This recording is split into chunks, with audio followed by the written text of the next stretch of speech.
Hello everyone, I'm Christine Beveridge, Town of Edson CAO. To my right is Mayor Zahara for the Town of Edson. To my left is Luke Mercier, CAO for Yellowhead County, and to his left is Wade Williams, Mayor of Yellowhead County. Thank you very much for attending our update today. Today we have some more information for you with regards to the wildfires. At this point in time, I can provide that, of course the weather has shifted a little bit, and essentially we've got 386 kilometers of new fire line. It's slower today, but that doesn't mean the risk is over. The fire is still very close to the Town of Edson, so nothing has changed in that regard. So one of the things for this, I'm just providing the information with regards to the Town of Edson solely, and we'll move over to the Yellowhead County for the rest of the information. So with regards to Fire 31, so south of the Town of Edson, the fire grew about 73,000 hectares from Friday, and now it's to about 204,000 hectares. So at this time, we have many crews from across the province coming to us to protect our community, putting structural guards in place, and being sprinkled in preparation for further advancement of the fire. Luke Mercier is going to speak a little bit more about the details of that, of what equipment's being brought in. One of the things as well, the Edson fire crews have been working through our community and fire smarting generally the very south end of our community. And so we know that people have dash cams. We know that, or sorry, not dash cams, door cameras. And so one of the things is they are trying to protect your property. They're removing propane tanks. They're removing anything combustible. They're removing plants. And that may not make sense to you, but it matters when it comes to protecting your home. Anything we can do that actually would allow for protection of your home is what we're doing. So we hope you understand that that's what's happening. Also, just with the evacuation order, there's no change. We are continuing to assess this very serious situation, and at this time there is no change at all when it comes to the evacuation order. And I think from the perspective of the Town of Edson, I really want to thank, and I know Mayor Zahara will follow this up as well, we want to thank all of our residents that have left, that have allowed our crews to work and to protect our community. It's overwhelming actually to the support that we're seeing from the rest of the community and across the region. So I'll pass this over to Luke Mercier now.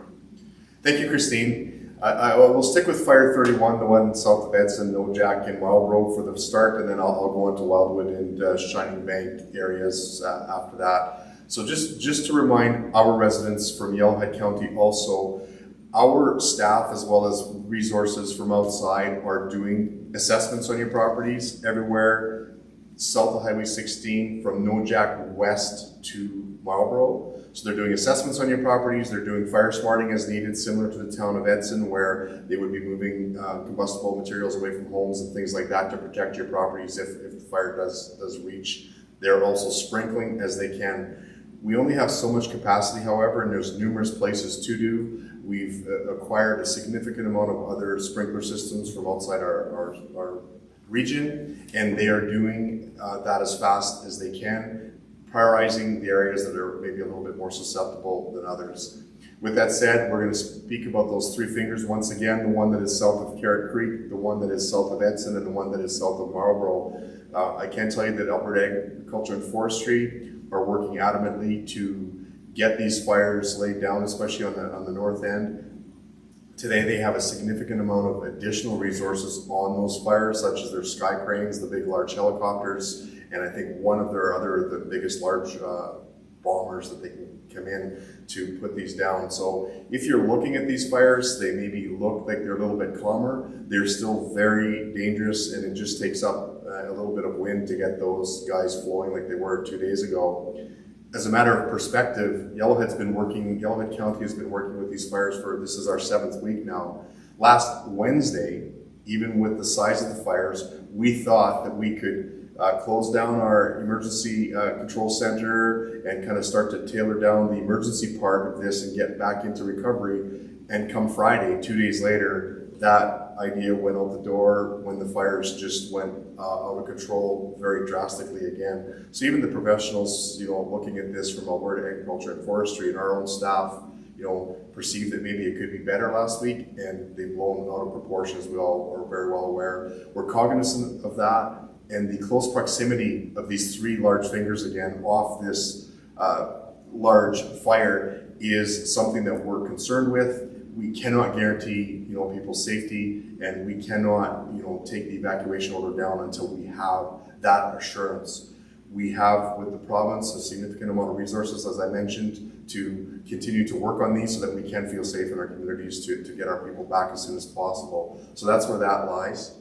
I can say, unfortunately, that the Wildwood area fire has flared up a little bit too. We're going to see a little bit of smoke plumes in that area. So 2 days ago, we weren't really speaking about this because it wasn't, the biggest point of discussion. It is there again. It's not a big danger or big area of concern, but it is something that has flared up in the past day. They did not get the rains that we got yesterday, which helped mitigate some of the fire in the western part of or central part of Yellowhead County in the Edson region. So that is that, and we do have crews working on that fire. The Shining Bank, Pattenford, Knighton kind of Pierce fire is still similar to yesterday. We do have crews working on it as best we can also. It is not showing any great signs of smoke or plumes coming up today, but we know that is just, a matter of a little bit of wind or a change in weather to make that happen again. So we're watching it as best we can. We do have the resources that we are able to put on that fire as we speak, and we'll continue to work with that in the days coming. So with that said, I'll turn it over to Mayor Williams. Okay, I don't have a whole lot to talk about today. We were just out on a drive around the county today, taking a look in the hamlets and surrounding areas where these fires are pushing toward. And the crews have been out. They are getting sprinkler systems set up on as many homes as they possibly can. And we haven't hit every home yet, but please be patient as the crews are out there and they are doing the assessments and setting up the sprinklers as they have the equipment and the manpower available to do. So please bear with us, and as CAO Mercier said, we're in a little bit of a lull right now, but we do expect things to progress if the temperatures come up and the winds come up. So we're not out of the woods yet. Bear with us. We're doing the best we can do at this point in time. I just want to thank all the crews that are out there trying to protect our properties as we are standing here speaking. And that's about it for me for today. Thank you, Mayor Williams. As Christine mentioned, we do have a number of different departments from right across Alberta within the town of Edson itself and out at Wilmore Park supporting the wildfire efforts. We do have crews. We were on our tour today in Glenwood doing that fire smarting activity. I know there's some commentary wondering why certain things are being removed. We have learned from all the various wildfires here in the province that falling ash into combustible materials is a good way for fires to start in urban areas. So those items are being moved away from homes. Propane tanks, barbecues, gas, hanging baskets, things of that nature. So be advised of that. You will see activity if you do have those door cams, and they are very busy doing that today. We did see very minimal precipitation overnight, and it's pretty much dried up as we've driven around today, and the temperatures are rising here. So still a very serious situation. In terms of security within the town of Edson, I know people are concerned about their properties. We have a lot of resources here patrolling the streets day and night. During the day, firefighters that may not be otherwise involved in things are patrolling neighborhoods and looking and ensuring things are safe, and of course the police as well. I have received a lot of messages regarding evacuation payments. We are working with the province to get those details out, and so stay tuned for further information as it becomes available, and we'll have a further update later today. Thank you. Thank you, Mayor Zahara. So before we go into the questions and answers, we will just state that in an attempt to give you the most current information, we will move our information session to 8 p.m. this evening. So we will have another one of these sessions at 8 o'clock, and that'll give us an opportunity to get a little bit more detailed information from Alberta Forestry. So with that said, are there any questions from the floor? The only question we had was in reference to the provincial funding. Yes. Specific questions, just a lot of people wondering if they can still get through to get back home to Edson despite the order, so maybe just reiterating the dangers.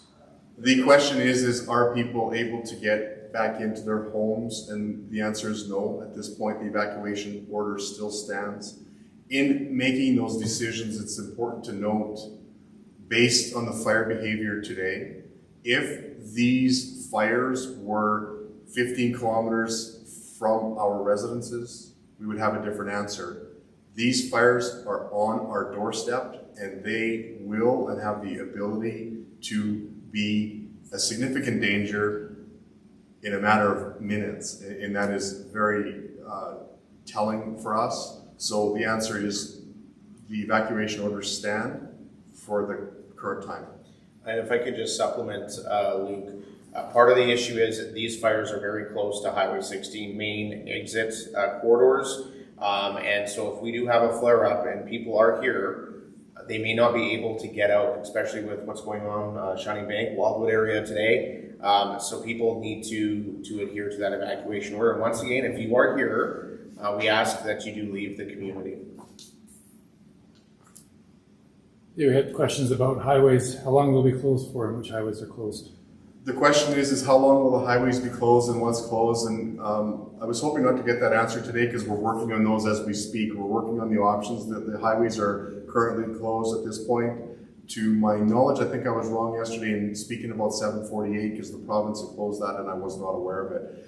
We are working with the province as we speak to look at the options for those highways. We understand they are a hindrance. Our issue with opening them fully is that we have a danger zone. We have communities that have their residents not there. So at this point, they're closed. I would just encourage people to go to Alberta 511 to look at the options for the highway closures. We will make every attempt to have those up to date. But I will assure you that our staff are working as we speak to look at the best alternative to have the least impact on our communities.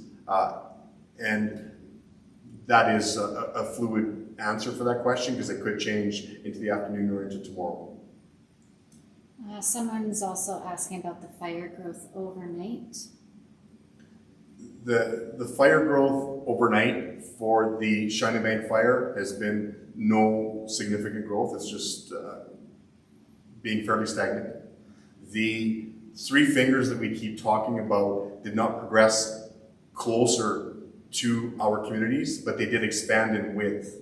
So they have tamed down from what they were 2 days ago, because if that wouldn't have happened, we'd be in a different discussion right now. But they have expanded. They haven't come much closer to our communities than what they were yesterday. We're getting a few more questions about fires that you talked about previously. How close to Hinton, Marlborough fire? Maybe we can direct people to the wildfire dashboard, the provincial wildfire dashboard.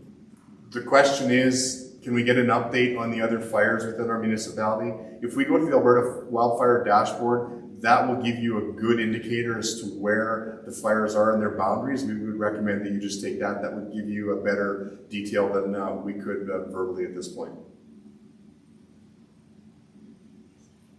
Okay, thank you everyone. We will see you tonight at 8 o'clock.